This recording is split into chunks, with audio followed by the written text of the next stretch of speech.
The symbology that is available in the medicine wheel can be very, very complex, or it can be extremely simple. And I realized a long time ago that what I teach and what I live is really Medicine Wheel 101. I am still working on what the 4 directions mean. We can then go into the sub-directions and a lot of mythology around this, but if I can just work with people and get them to understand that the East is the place of new beginnings and the men's lodge. The South is the place of the children's lodge and the place of the emotional body. The West is the women's lodge and the place of the physical body. And the North is the place of the elders and the spiritual body. So if we take a look at the 4 elements of the human journey and align them with the 4 seasons, the 4 times of day, everything that you can think of has a place on the medicine wheel. So if you look up in the sky and you realize it's a full moon and you wonder why you can't sleep, well, it's because it's a full moon and the energy of the full moon is very dynamic and it's about new beginnings.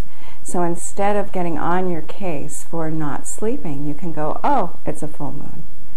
And for myself, new moons are very cave-like for me, and I don't get much done during the new moons. It's the go within place. And if I'm feeling like I'm not accomplishing very much and getting annoyed with that, I'll take a look at my calendar up in the sky and I'll realize that it's a new moon and it's not a time for accomplishment. So in these little tiny ways, we can sort of align ourselves with the universal laws and patterns, and instead of fighting that, we can align ourselves and go with the flow. And my experience with working with other people is this makes things easier. This makes life move in a more fluid way and with deeper understanding. And that's what I feel that you can get by just bringing this work into your life and beginning to understand how it works.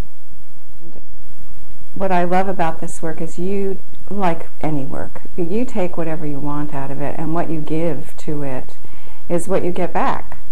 So when I work with people doing the Circle Keepers cycle, we sit for a lunar cycle, which is about 2 hours, and do a ceremony and set your intention for the full moon and walk that intention around the whole circle during the lunar cycle.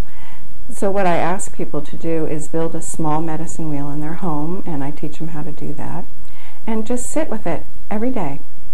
And it can be 10 minutes, it can be a half an hour, it can be an hour, and I find that some weeks people will just walk past their medicine wheel and they won't even sit there, but they think about it.